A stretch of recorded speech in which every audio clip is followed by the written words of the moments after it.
I'm Matt Nordmann, and this is my story. I grew up in Lansing, Michigan, and for those that know, I can show you on the map, it's right here.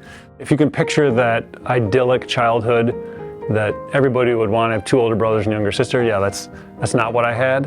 When my parents got divorced, we moved out to a rural area where you go from being able to walk down the street to see your best friends to now you're out in the middle of nowhere, and as a kid, you're like, now what? And so we spent a lot of time outside, shot baskets for hours and hours and hours. My dad played collegiately and then actually played in the NBA for 4 or 5 years. Back in the day, they didn't make any money, but he did do that for years. So it was part of our family, and then he ended up coaching. And I remember being at Jennison Fieldhouse when he was at Michigan State University, just being all the excitement around the games. And then as we grew older, then we would just continue to play and just be out in the driveway in our games. And having family dinners was, if we ate dinner, it was always later into the evening by the time you got home from all the events. Like a lot of people, we didn't grow up with wealth. I tell people all the time, powdered milk does not taste like milk.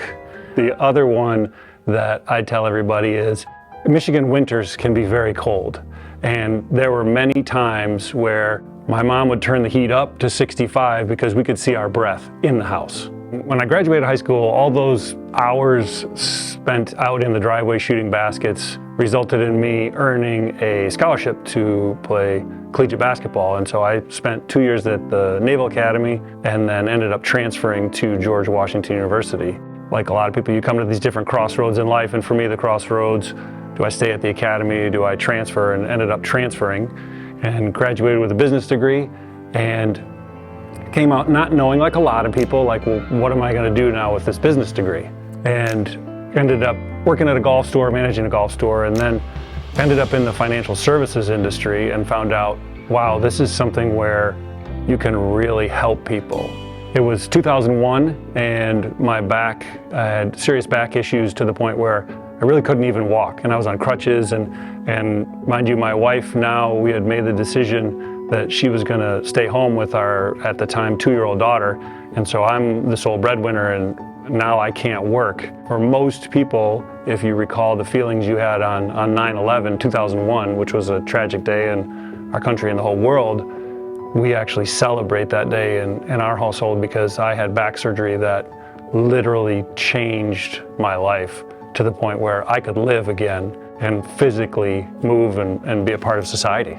It's 2001, have this life-changing back surgery, and then decided that after that, and with a business partner, that we needed to branch out on our own. And as you can imagine, that's a pretty scary time, that you just come off really not working for 4 or 5 months due to this injury, and now you're going to make the decision that you're going to branch out on your own and really decide that this is the path that we want to take.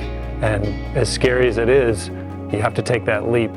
So when you first start out and start your business, you're hustling. And so there were 3-4 nights a week easy that I wasn't getting home before 10 o'clock because you're trying to build a business. And had many discussions with my wife saying, okay, when the kids get older, you're not going to be here to be a part of their lives because you're going to be working constantly. I said, if we do this right, and if we continue to build this and help people in what they want to do, we'll be more than taken care of, and I'll be able to be there for all those important events, whether it's the kindergarten parties or birthday parties or graduations and all those things. And so we've been blessed beyond belief that I've been able to be a part of their lives.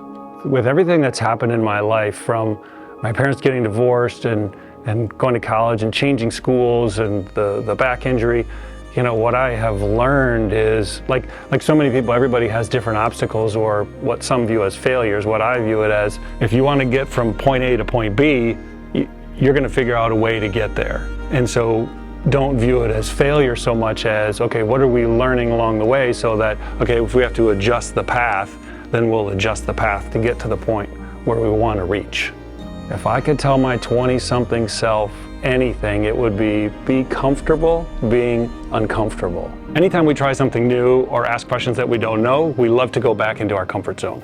Back in the day, I wouldn't ask any questions. So now I love to learn people's stories, or if you talk about something that I don't know about, I might say, hey, can you stop for a second? Tell me more about that, because I like to learn.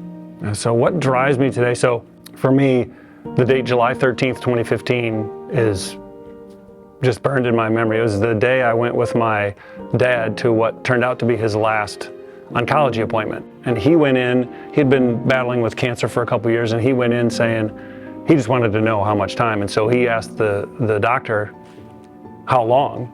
And she hemmed and hawed, and he's like, no, how long? She, as bluntly as I've ever heard, said 6 months. And my dad said, okay. And if you knew my dad, he's 6'10", 280, just a huge human being. And now he's obviously not that at that point, but he's like, okay. We leave and I say, how you doing? He says, I'm okay. So what are you gonna do now? He says, well, I'm gonna go get some ice cream and go buy an Apple Watch. I said, okay, that's a good way to spend the afternoon. And so then that night, he went home that night, wrote up a long message to all family and friends, letting him know what his plans were. And then he signs off saying, I'm gonna get busy planning the rest of my life. So for my dad, that turned out to be 6 weeks, which, as you can imagine, it just sucks. We all have that list of things in our life. It's like we have to do.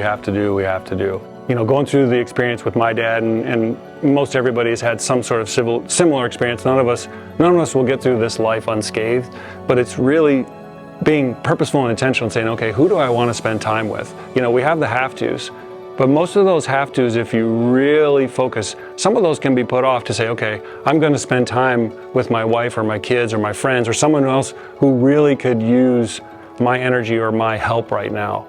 Again, it's the really saying, okay, what's that life that I want to live, and live that life. It's not easy, and again, none of us get through life unscathed, but really just being purposeful and intentional and really being with the people that you enjoy being with each and every day.